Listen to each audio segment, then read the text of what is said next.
Coming up on Mental Health Marty, can we just talk about the police brutality that has to stop on our black men? Stay tuned.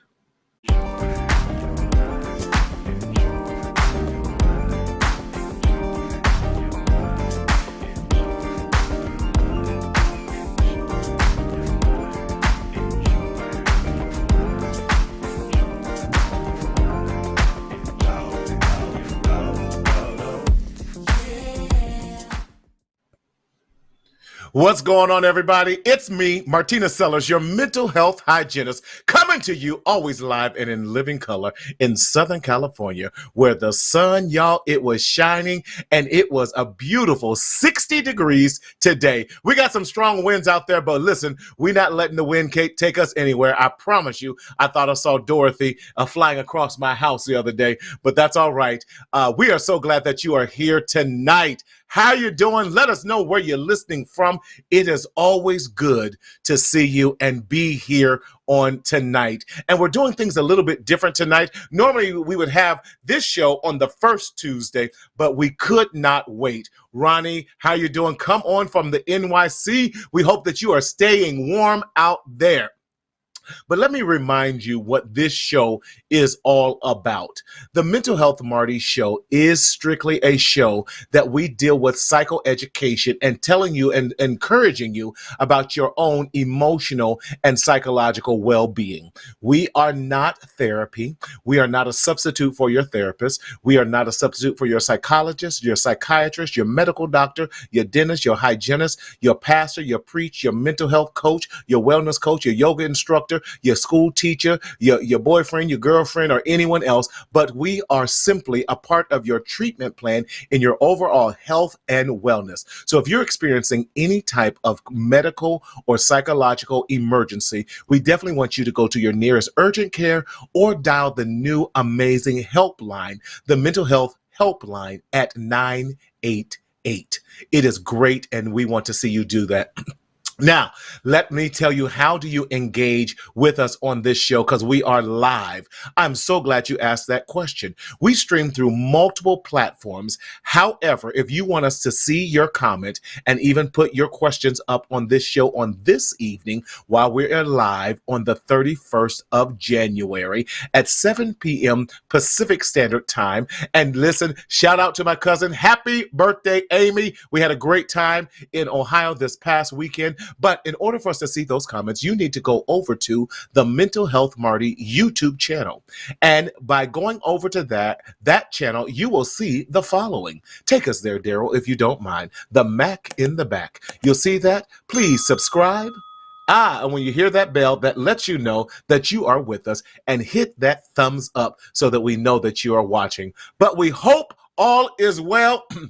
Listen, I wanted to do something different tonight. We have been once again exposed, and this topic of today about the extremeness of police brutality. Now, I think the even more disheartening part about this was that another black man innocently died and should not have been a victim of death at the hands of 5+ black police officers. And when I think about that, I just don't even know where to begin, because I'm not going to lie. I am still processing this and processing how to have these conversations and what do we do from here. And we have to, enough is enough. And something has to change. I was still sitting there talking to one of my mentees today, and newly freshman in high school. And we were having the conversation, and he was sharing with me how his parents have had the conversation as he's getting ready to start driving.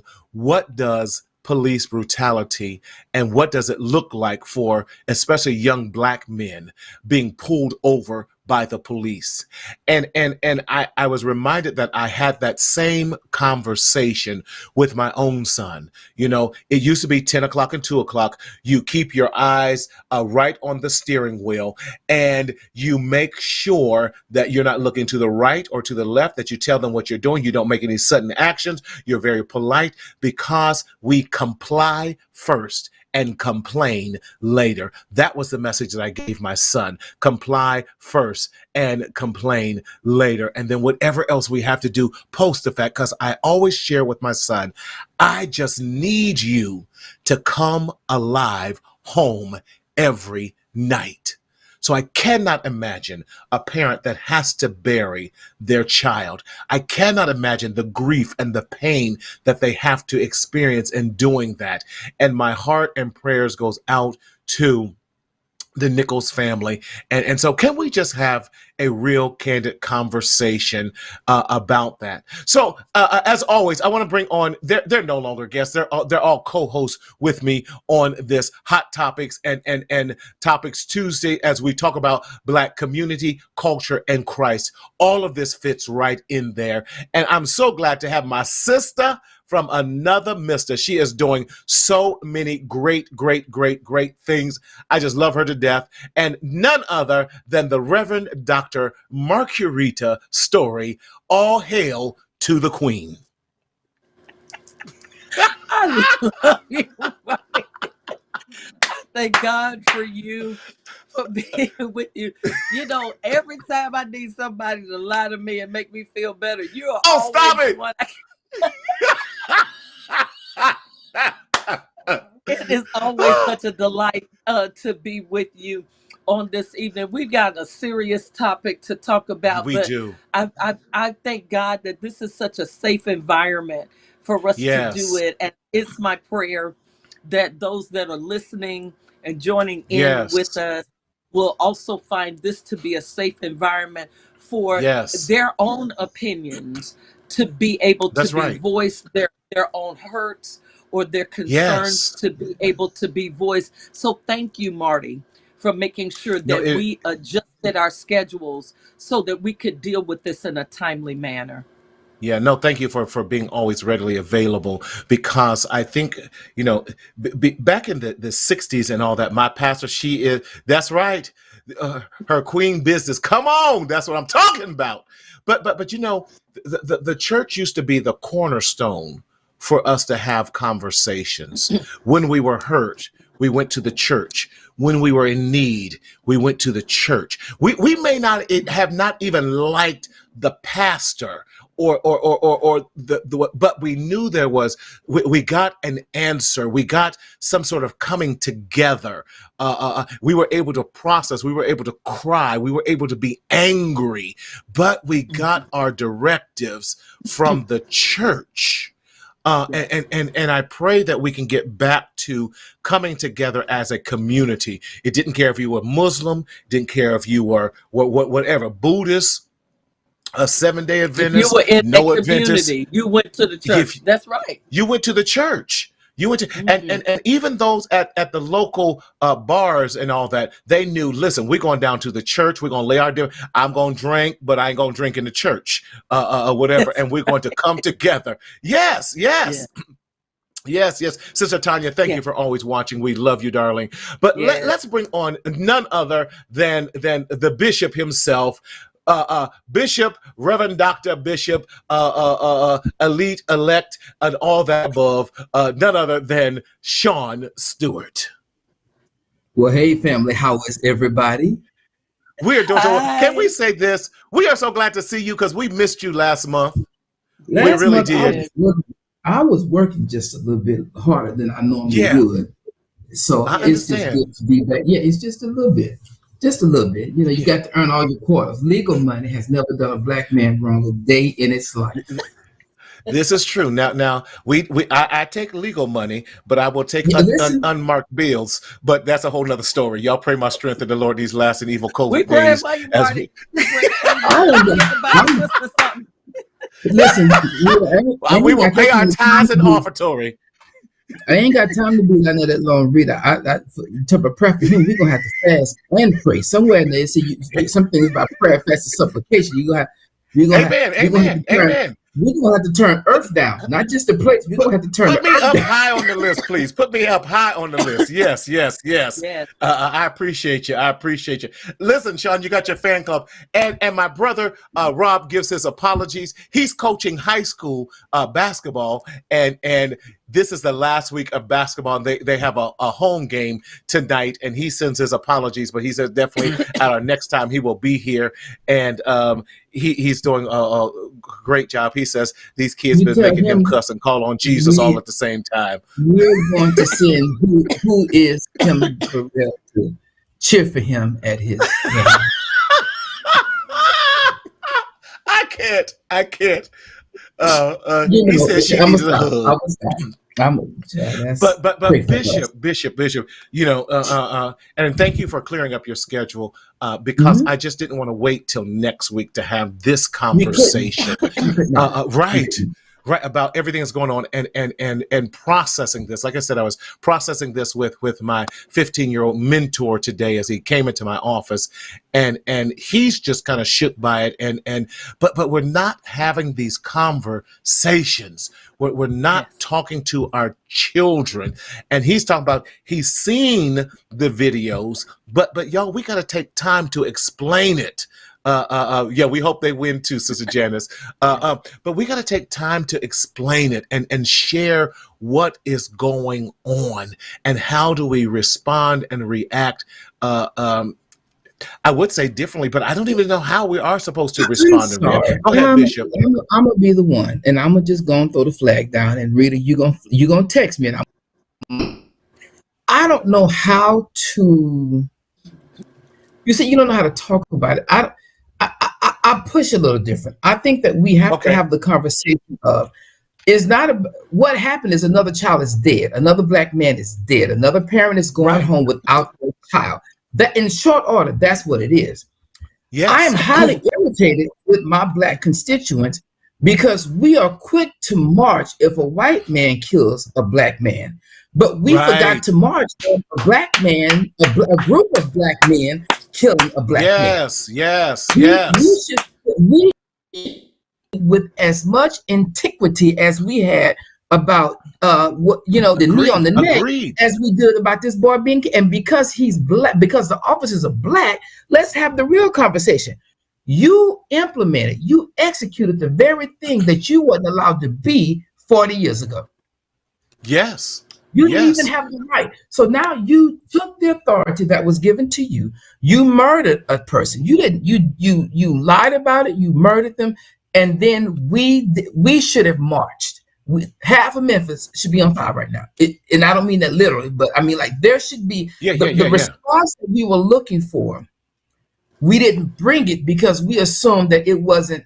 But we should have brought the same response because we should have been marching even harder. Because Farrakhan tried to save the men many years ago. Million Man March. He was a prophet to the day.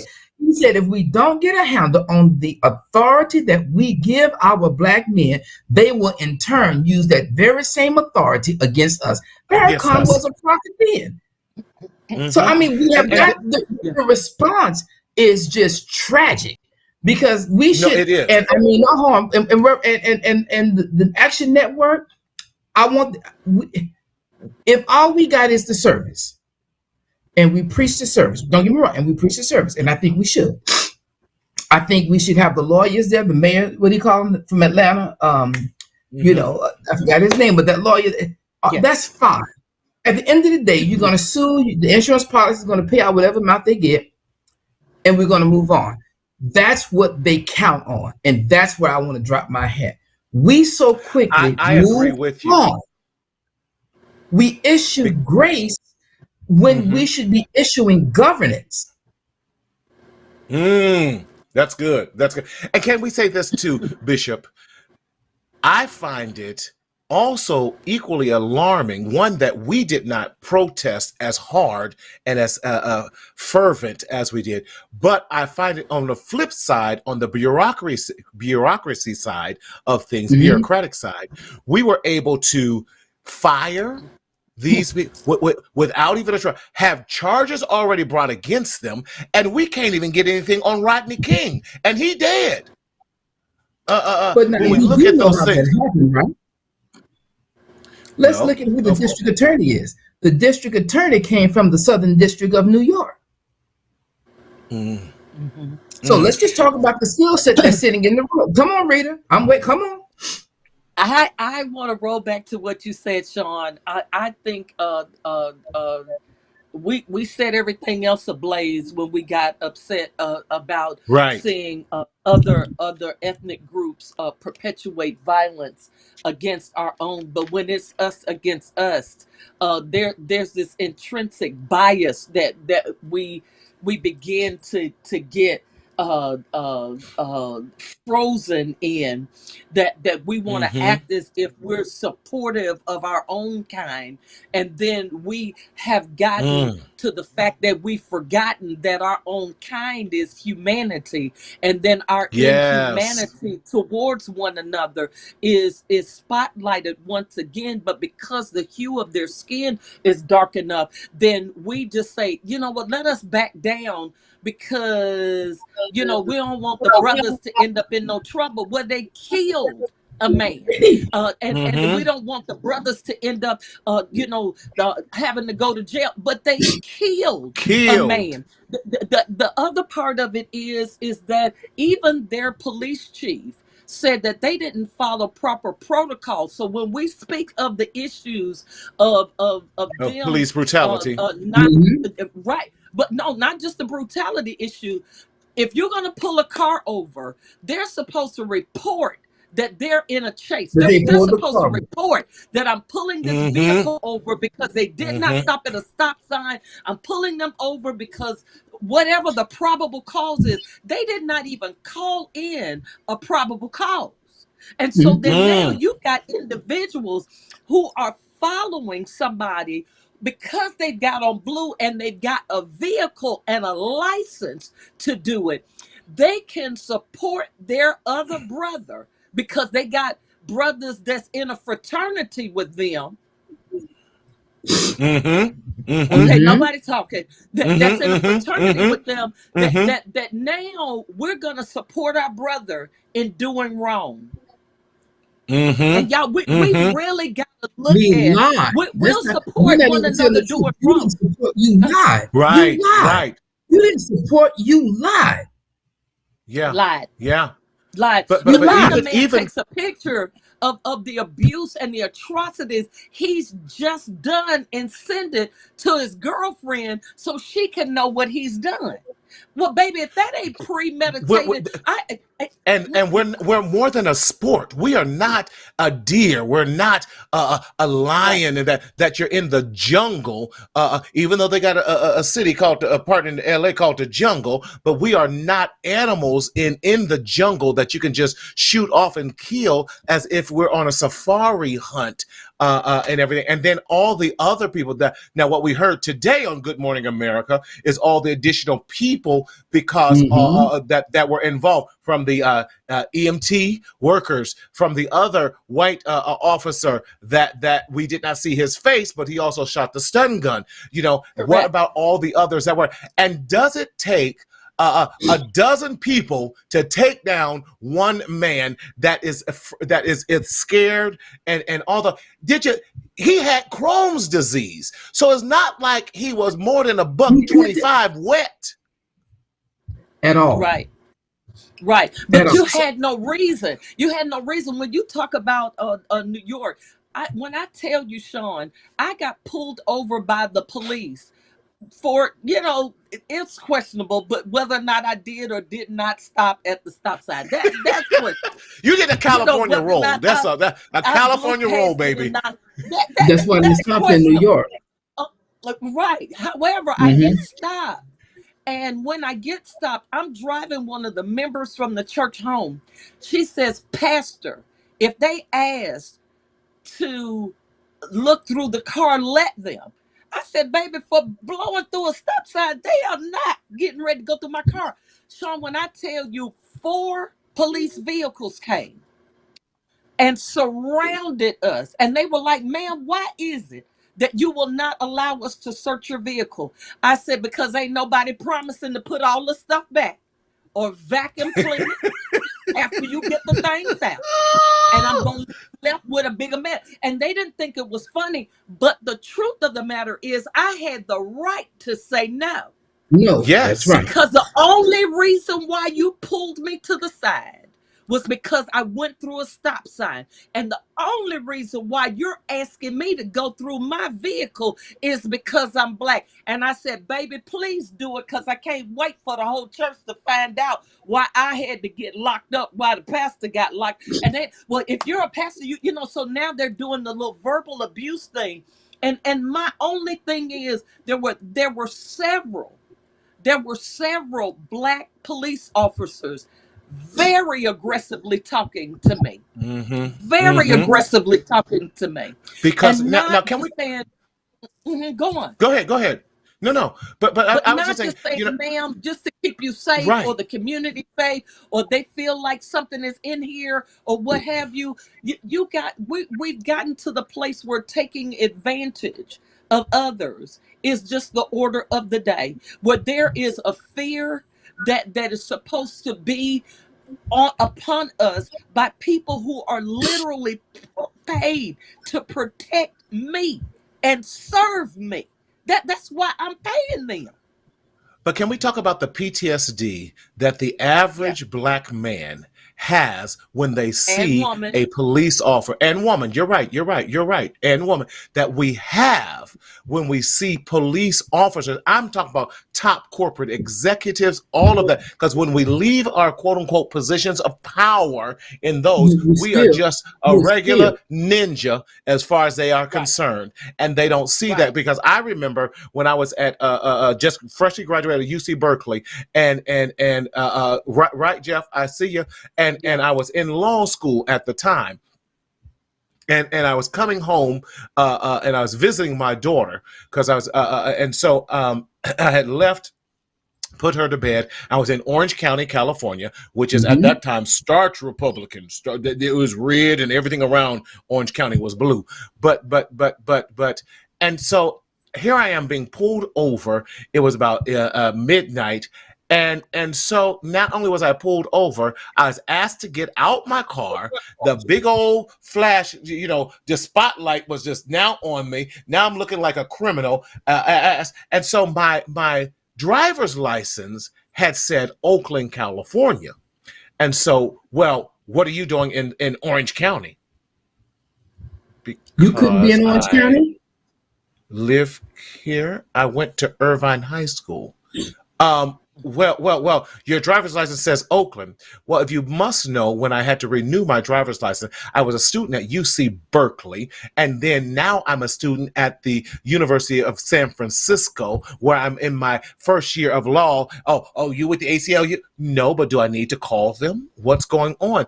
And so what it was we couldn't read what month your license plate expired.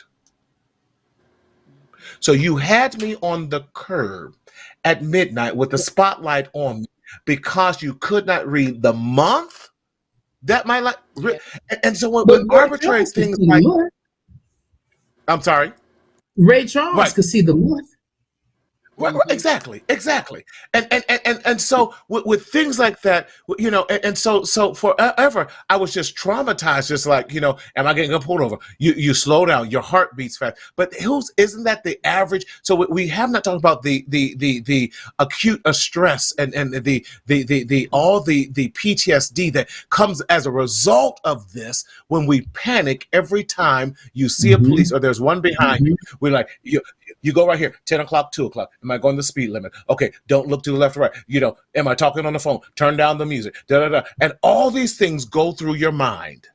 They go through your mind. It does. It does. But even worse, though, Marty, that there was this unspoken thing that if somebody looks like me, there's a fairness that I'm gonna somehow receive. And now we're being told that you might not get it because it is you might not. We've been shown that you're not going to. But you will not. And that so you will not. Now this has nothing to do with racism, but a system that maybe supports aggression and supports, you know, kind of not managing themselves or operating in the integrity that you would believe a peace officer, because that's the other thing. We call them police officers, but for the longest time, they were supposedly peace officers protecting us and serving us. And even if that young man right a violation, what was the violation? Everybody keeps saying this loose term, traffic violation. Baby, do you know how many codes there are for traffic violation? Tell us the specific traffic violation. Go ahead, Bishop. But here was the question. Somewhere in that Bible, there was this scripture that says, when I was a child, and then I became a man, I put childish things behind me. Somewhere in it says that. Somewhere in there. Somewhere it says that. It is amazing to me that the police department is playing hide and go seek with facts when we need them to be playing truth or dare. I dare you to tell the truth, because if you don't, I'm going to put you out on public. We're blasting the wrong people. The people we need to be blasting isn't just the mayor, the governor. We actually need to be blasting the people who are in DC right now, who can find time to put a policy in place for everything else. It is amazing to me. But guns, but a policy about racism, about we. So you don't want us to unfund the police department, but you will not fund police department to provide the social supports that our community constituents need when they have mental breakdowns. Instead, it's better to tase them, shoot them. Kill them, lie about what happened, and then say you didn't know anything about it. We have to back in the back. You're bringing up. Sean's bringing up a great point, because the reality is with all of this that's going on, I'm not suggesting that police officers don't have fear. That's not what I'm suggesting. I'm not suggesting that they're not choosing to put their lives on the line, but I am suggesting that you can be in such a heightened sense of awareness and stress for so long that you do need to have someone that can help you to not only decompress, but learn how to deal with some things because of what you have to see on a daily basis, which our humanity should not have to deal with. And so then literally there could be even a case for police officers to even sue cities and this nation for not even providing the type of psychological and emotional care that they need in order to do the jobs that they're in. That's what Sister Janice says. It's very nerve-wracking. One was asking me questions while another was sulking around my car, and I was told that I told them that you're scaring me. But that is right, and especially if you are a black woman that's by yourself. It says, I pray every day that I make it to my destination whenever I leave my house. Exactly, Jeff. There's so many that do. Yes. The conversation we're not having is that we have the conversation with our boys about how to get home. Right. We do not have it with our adults, our friends, our uncles, our grandfathers, our fathers, our cousins. That's good. That's good. Because they are an adult, that they understand how to get home. And believe it or not, repeated review is the best instructional tool you can ever give someone you love. Yes. So then the more you repeat it, the better they learn to live with it.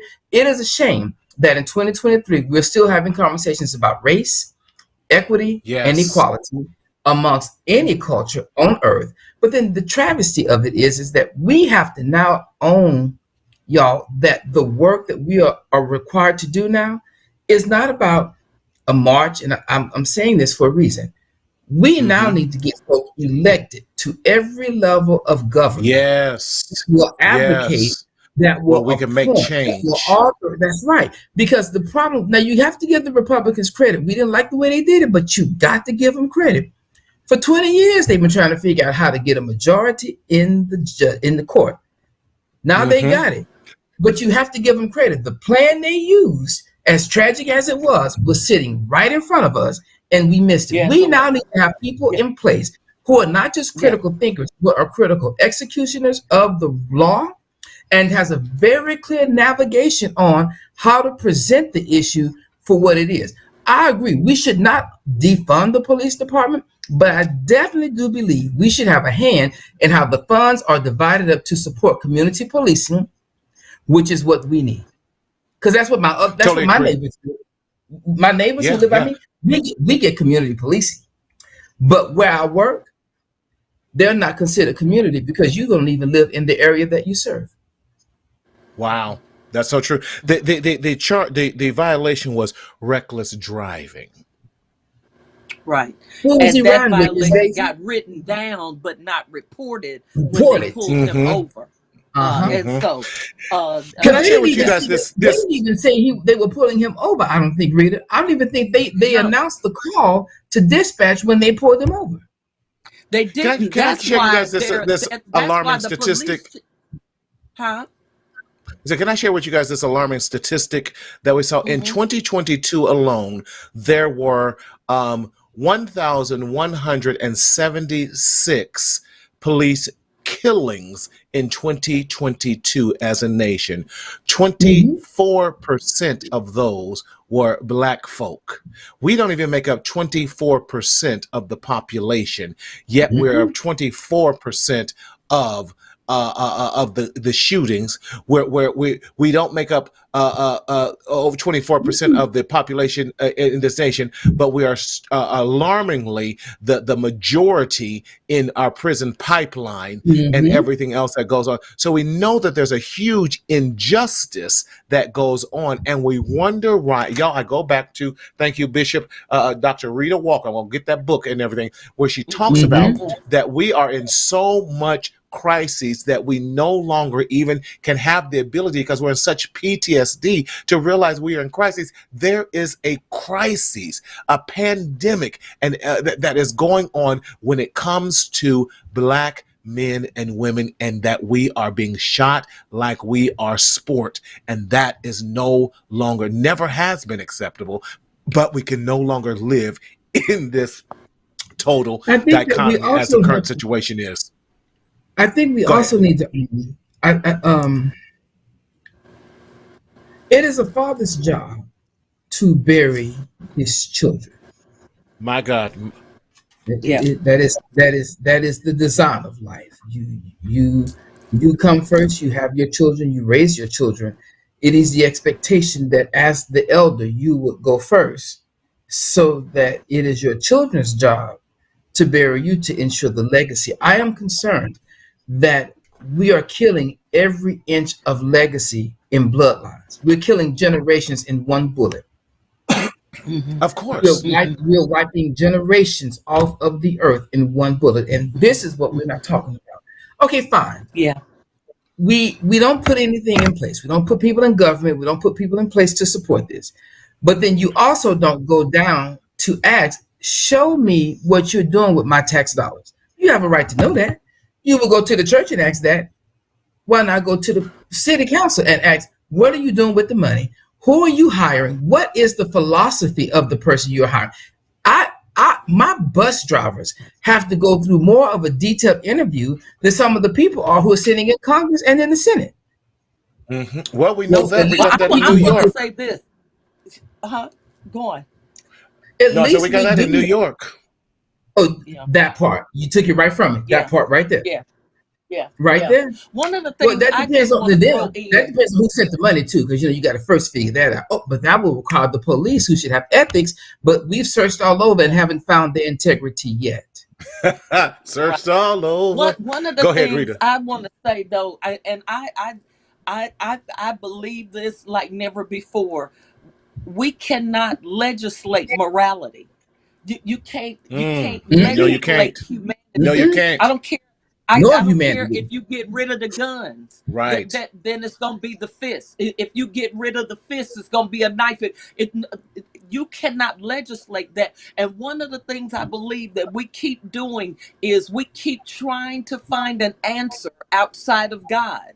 And God is the answer to our human issues, and Marty, you brought this up early on, that we'll go to the church for the funeral. We got to have the loudest music, the biggest cathedral, so we could put somebody in the ground. but we cannot use those same edifice for us to be able to talk about our concerns and for the answers to come from within the community. Because this is the first time in my life where we were looking to the White House and not the houses that were around us to stop the things that were going on.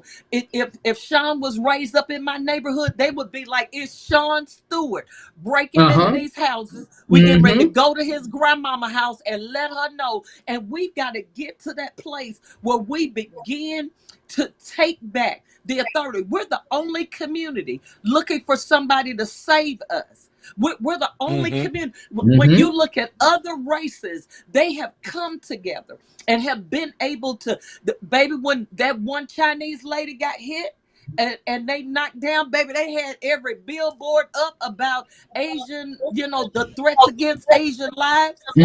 We've been having somebody threatening our lives since we've been here. I ain't seen a billboard yet saying don't hurt Black people. I've never seen one. I've never seen one. But and I'm not trying to say that they should be mistreated. But we have to take responsibility and action for ourselves. We can no longer, I agree with you, Rita, we can no longer wait on people. But I want to pose this question to us, because they said that beating made Rodney King's beating look like it was romper room. And those of us 40 and above know who romper room is. But is that a form also of self-hatred that we no longer... Is it internalized self-hatred? I think it's there we go. That's even better. Internalized. Yeah, because see, the frame of that is your negative construct, right? And so let's push further into the crap mentality, right? So then you will measure yourself up against another person's standard, knowing that you're not going to meet it because you're not that person, right? So then we start talking about, when we start looking at the negative construct of humanity, the one thing that Black men have been taught, know your place, know how to respond. If somebody does this, be this. I'm built so bad, Marty, I don't have another cheek to turn for somebody to hit me. Right. But that's the truth. I don't have that to give, because I don't have it in me to argue with you about who I am, how I live. I'm still human. You might not like my human, but I'm still human. And then if you really want to get tragic, I have yet to find a God that believed in what we're witnessing and then called it done in his name. I don't believe that Muhammad, Confucius, Buddha, I have yet to see any of them theologically support that it is okay for social civil injustice to exist and then to invoke that name as your reason of it. That is not a cover. That is not a cover. But that has always been, and I go back to looking at the constructs that you talked about, this 20-year process of what the Republicans did to have this majority on the judicial. But look at the constructs that have always been to set us up for and consider us as less. Like you said earlier, start over 3/5 of a man with that, and now you have to fight for civil rights. We're fighting just to be called a human. We're fighting to say, I still breathe the same air that you breathe in order for these lungs to expand. We're fighting that we, if you cut us, we're going to bleed the same red blood that you do. We're fighting just to protect our families. If we looked at the social system as it was set up in the late 60s and 70s to pull the Black father out of the home, we know that during that depressive time that Black fathers weren't getting jobs, and so therefore they weren't qualified for welfare, and so the father was removed from the home. In that we're fighting that that crack was strategically introduced into our communities so that we could rip each other apart again like animals. And prior to that, we didn't have bars. Those bars didn't come up on house windows until the 80s when the crack, and I remember the crack houses and the crack lines wrapped around the blocks in LA and all of that, because I saw it with my own eyes and all those things. And so we can't help but get to where we're at today. And then today we're fighting that even a semblance of Black history, besides We Shall Overcome, is going to be taught in the schools in Florida. They want to erase all of it from that. That is a cultural, social murder all by itself. He didn't even hide his hands. He was very clear. Now, I mean, you've got to give him credit. If I could get more Christians to be like DeSantis is, it might explain why there's such a gap with us on Sunday. Because DeSantis, to be honest, DeSantis is a walking picture of what the Pentecostals call holy, because you got to walk upright. He is walking upright in this darkness he called government. Right. And then he is pretending that he is God-fearing. You're not God-fearing till there's a responsibility. You got to pay for what you did. You were not God-fearing. He's a modern-day Caesar. Yes. Well, the other thing is, I think we need to learn how to use the system. I want to go back to the Asian Americans. They use the system. They're not even represented at the same level that we're represented in the House or the Senate, but they use the system for their own good. Why is it that we need the system to be supportive of us, or for us to participate in it at a level? Why is it that we don't remember that our voice has value, that where we and our money has even more value, baby, and our money got some good value. And that's what I was going to say, that where we are economically as a people would speak so much louder. We've had blackout days where we've said Black people weren't going to spend money, and I've saw Black people say, I don't care what other Black people say, I'm gonna still spend money because it don't make a difference. And we act like nothing we do can make a difference, and we never try because it's stop the stinking thinking. It is that. Baby. It is that. It's that thinking. Because Marty, if I control your mind, I have control of everything about you. And that's what it is. Gaining the fight for your mind. I ain't got to fight for your body, because if I can control your mind, you'll destroy your body. And I won't even have to do anything and set it up. And that's what's happening, because we don't have, I understand my grandmother now when she says, you know what, I woke up with all the activities in my limb and clothed in my right mind. And just listen. The older I get, the more I understand. Listen, that I can make decisions for myself. Jonathan, so good to see you, bro. Listen, Jonathan, y'all went on a cruise, y'all, and I told him, listen, Dr. Story, Bishop, y'all like cruises? Yes. And we can buy clothes with the first quarter call. We can buy clothes when we're there. Yeah, right.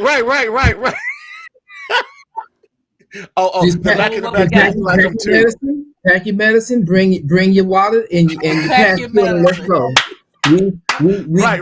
And we'll start a protest on the cruise talking about Black Lives Matter. And we not on the cruise. No. I am not a descendant of Peter. I can't walk on water. I'm not a descendant. So you can talk as much trash as you want once I get off the boat, but you can't. But no, you're a descendant of Paul. You're a descendant of Paul. Just hold on to the broken pieces. Ma'am, listen. Or Jonah just go into the belly of the fish and get spit up on the other side. That's right. Listen, I'm not fooling with neither one of y'all. But I'm gonna say this, and then I'm not talking to neither one of y'all no more, because I don't. A lot of times you don't know you need the folk you see until you see them, and I needed this. That's right. This was good comedy. Yeah. I would like to drop this on you. I'm a cancer survivor. This is year 12. Mm-hmm. I went into a coma, and they gave me something called Levaquin, and it sent me into something called anaphylactic shock. Mm-hmm. The last thing I heard my daddy say to me, because they pumped me full of Benadryl and they put me to sleep. And the last thing my daddy said is, Sean Dwayne, don't you worry about nothing. I'm going to go ask God for a favor. That was his statement. Don't you worry about nothing. I'm going to go ask God for a favor. I laid in that coma for 9 days. When I came out of my coma, according to the code sheet, my daddy had his stroke 4 minutes before I came out of my coma. And I'm pointing to this story to say one thing. Gentlemen, whether you are the real father, the birth father, the play father, the godfather, we have an opportunity that we must show up no matter how bad it gets. And that's my push here on this. We can't wait till death is upon us to go push a little further for the folk that we love. We got to get dirty, and we need to, come on. You can't keep getting dirty in the things that's comfortable and refuse to go put your jeans in the places that are uncomfortable. The most uncomfortable place on earth is where you need to be. If you are not willing to get dirty, you are not willing to see nobody delivered. You have to get deliverance is a dirty process, because the creation of the deliverance, whatever got you there, was an ugly process too. So we're gonna have to get to the place where we deal with head on that racism just isn't a social issue or a spiritual issue. It's a both issue. It's a humanity issue. It is an issue. You mean to tell me on this earth that we are so Christ-centered that we can't be people-focused? There's no way for you to be Christ-centered and not people-focused. And not be people-focused. I love what you're saying, Sean, because the other part of it is that Tyree Nichols, the father that he had, that gentleman's name is Mr. Wells, because he stepped in and was actively present in that 20-year-old young man's or 28-year-old young man's life, and it was not the birth father, but tears and hurt and disdain. It's seen all in his spirit, and he stood up in that young man's life. And so I appreciate what you're saying, because one of the things I believe, like my eyes are brown, is just like the word says, that you can't take a house unless you bind the strong man. And the only reason why our neighborhoods are bound is because our strong men are bound. Our men, whether I don't care sexual preference, I don't care that it wasn't your birth child, that y'all are our strength in our communities, period. And we gotta begin to see those things lined back up, because we're the only race that seems to be depleting itself of men. No matter what, men, they're not right. You don't see them, men, black men. Because Dr. Story, we are fighting over the wrong things. We will pay all our money and fight on reality shows, but we're not fighting in real life. We'll fight for drugs, but we're not fighting to make sure that we drag out what we need to in real life. We'll fight for everything that is unjust, but will not fight for the just. And until that changes, and until something else changes in that regard, sorry, that was my phone ringing. That was just no.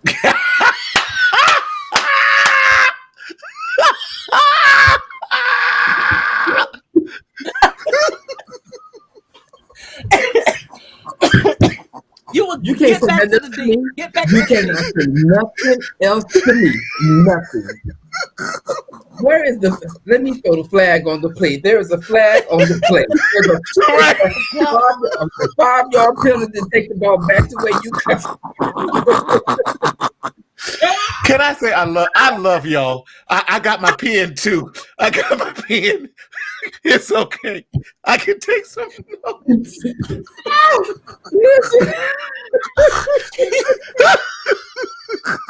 Y'all, can you tell we just love each other? And we have not been together, all three of us, in what? Almost 2 years now. We got to get back together. This is that's ridiculous. This is ridiculous. It is. But as ridiculous as me having gray hair. I mean, it is tragic. Right. It is. We need to have our own conference and just no. Okay. Okay. No, we should. Now, listen, the one thing I do know, the leadership, the skills, the capacity that we would build to grow, I know would be real. The travesty is that we might have to rearrange how we say some things because they might not be able to handle that. If you don't budget, you can't go buy nothing. Like, that's a prophetic word, that if you don't budget, you can't buy nothing. But now I'm here for it. You teach that, if you can eat all the candy. We need to do a live show with all three that have a live audience. Out of order. No, we need to do a live because they would not even. A live audience. They need to do it 5 minutes before it starts and 5 minutes at the end. And then no, they can't see all that because they were. The pre-show and the post-show is funnier than the show. God. That's what gets. Listen. Come on, Sister Jess. She said so many lives would be saved. Oh, Lord. Well, we pray they would. Now, they would enjoy themselves for sure. I had a parent tell me today, I will come fight you. I said, me? And she said, yeah. I'm sitting here. She called me a few words. And she said, you ain't nothing but out of school. You ain't gonna do it, ma'am. I'm from the Pentecostal church. Somewhere in the Bible says the violent take it back by force. There was no limitation on what that force had to do. And then a few books over, it said that we should not be quick to lay hands. But then somewhere else it said when you lay them, it didn't say whether your hands was closed or open. It just said to lay them. So the next time I can't. Listen, you come in here. We finna scrap right here. Right here. Y'all pray the bishop's strength of the Lord. We're praying for Bishop's name. We're praying for Bishop. Y'all pray for him. Pray, Jesus. Pray. Now, before we leave.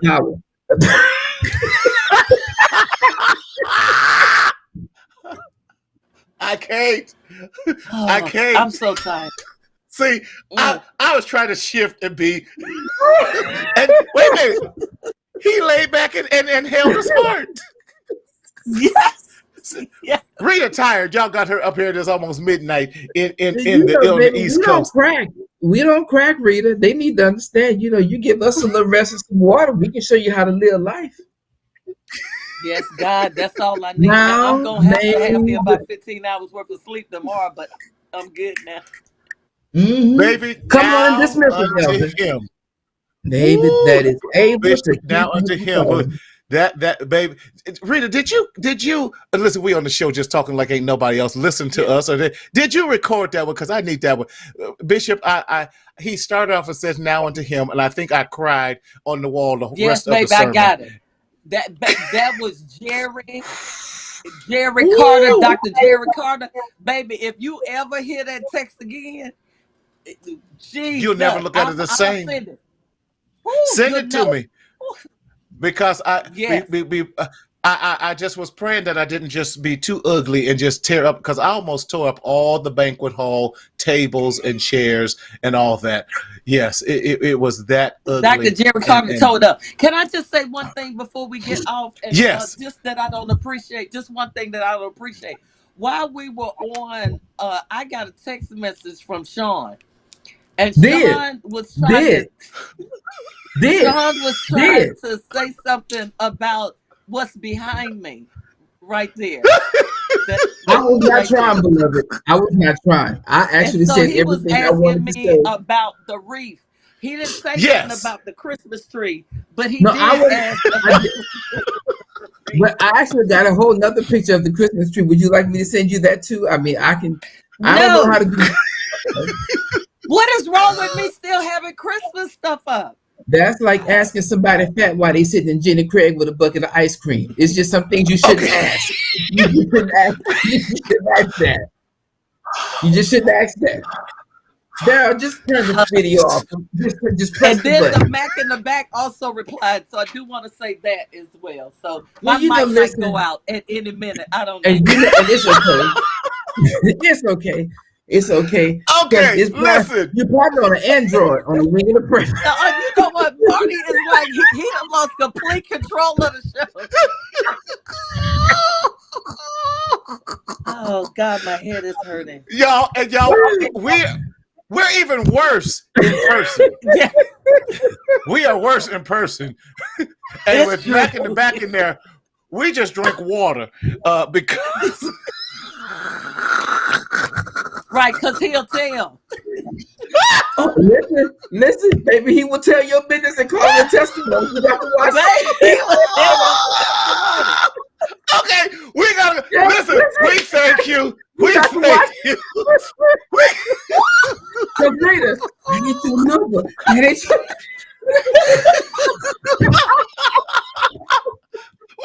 Oh, he switched it.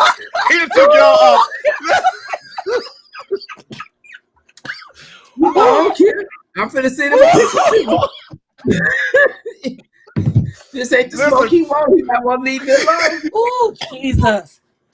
We love you. Listen, laughter is great medicine for the soul. And we thank you. You know, even though it's serious and the topic itself is serious, we love each other. And during these times is when we have to bind together in love and use the laughter to strengthen us to move on another day. I thank God for laughter. I thank God for Dr. Marguerita's story. I thank God for Bishop Sean Stewart. I thank God for my brother, Rob Sellers. I thank God for the bishop. Oh, Lord, I done elevated the Mac in the back to a bishop. The Mac in the back and all of you who listen and join in weekly with us. We would not be who we are without all of you. I just want to encourage you right before we get ready to leave and close out, Daryl. We want you to encourage you. I say this all the time, that we have to speak up, speak out, and live, and that we don't have to continue to secretly suffer in silence. And that's what we don't want to happen. We don't want you to secretly suffer in silence in all that you do.